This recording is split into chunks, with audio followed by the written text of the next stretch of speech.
Hi, psychology class. This is Dr. Ben-Hur. I'm now actually going to explain a concept known as operant conditioning. Operant conditioning is basically a type of theory to explain how we acquire voluntary behaviors. In this case, it's the consequence that determines whether the behavior will occur again.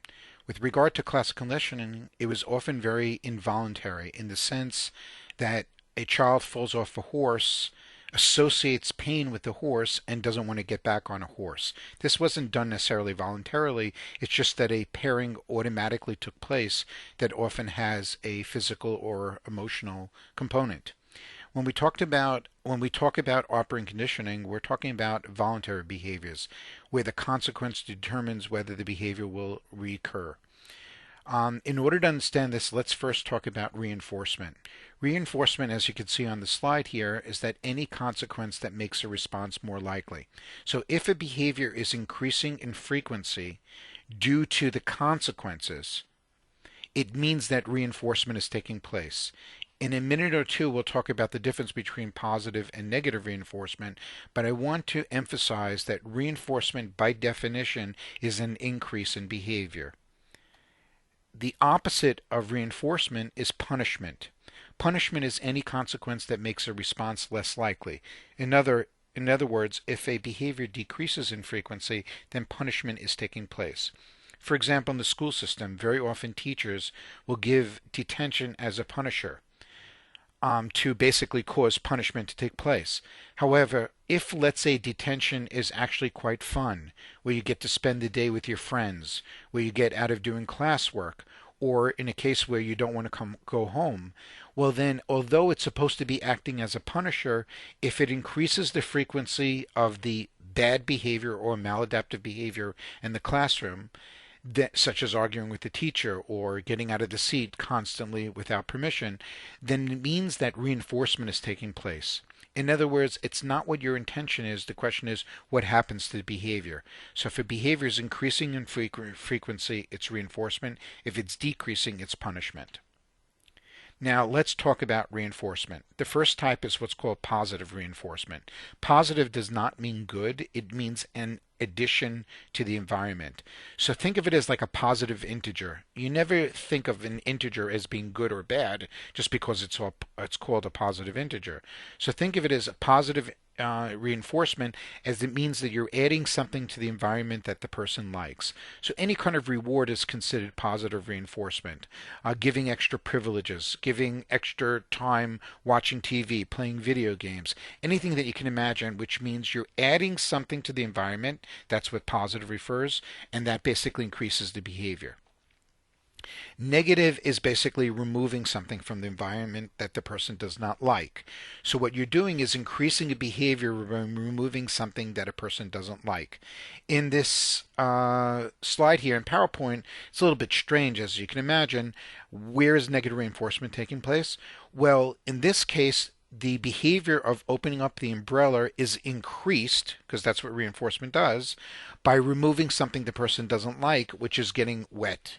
So in other words, this person's behavior is being increased by removing something that they don't like, such as getting wet. Another example could be getting into a car. When you get into the car and turn on the ignition, you automatically hear this annoying sound like which means put the seatbelt on. When you put the seatbelt on, it actually removes the aversive stimulus of the annoying noise. So it means your behavior is being increased because that's what reinforcement does. But in this case, it's negative reinforcement. It's removing something that you don't like. When you have a headache, oftentimes we take things like Advil or Tylenol.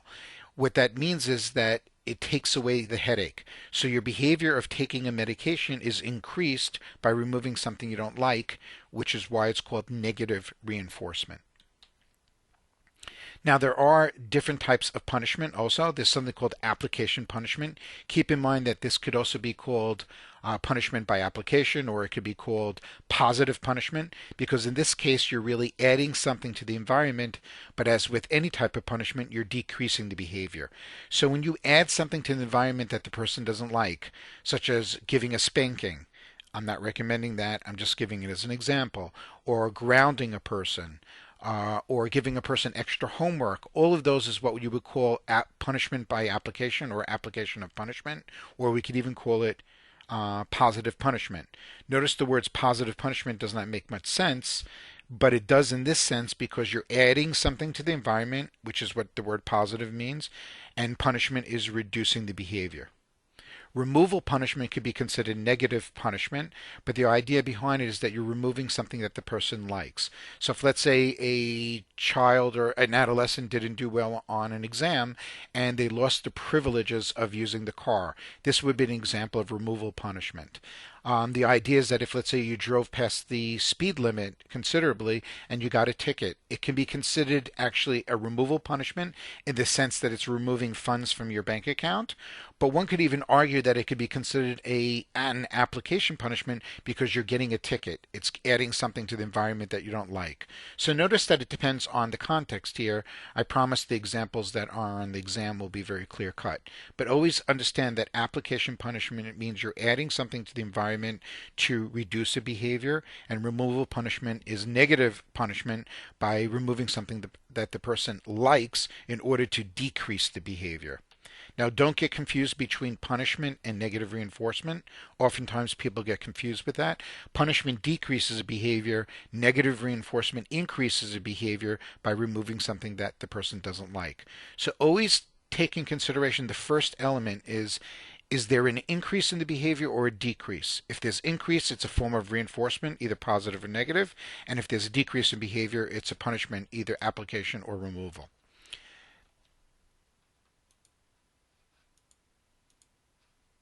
Now, keep in mind that punishment should be done immediately if it is being used.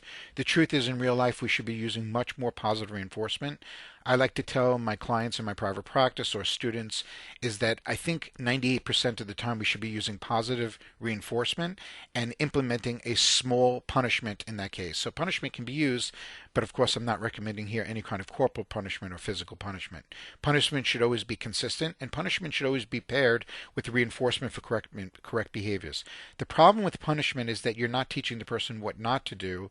You're teaching the person what not to do, but not teaching them what they should be doing. So as an individual is, let's say, being punished with a behavior, you should also be teaching a replacement behavior, and then that behavior can be reinforced so that they learn that they can actually achieve and get what they want, but through more appropriate means. The problems with punishment, as you can imagine, are numerous. Is that severe punishment can cause people fear and anxiety. It could cause them to avoid the individual that is the punisher, so that they learn to do not to do the behavior in front of the punisher, but when the punisher is not around, they actually do the behavior. And another awful thing is that it's actually modeling aggression. If we're using punishment like physically hitting an individual, what a parent might be doing or anyone might be doing is modeling that this is the way you solve problems. So when you have a child who goes to school and he gets into fights, and then the dad comes home and beats the child up and says, I don't want you fighting anymore, really what the dad is actually modeling is showing that physical abuse is a way to solve a problem.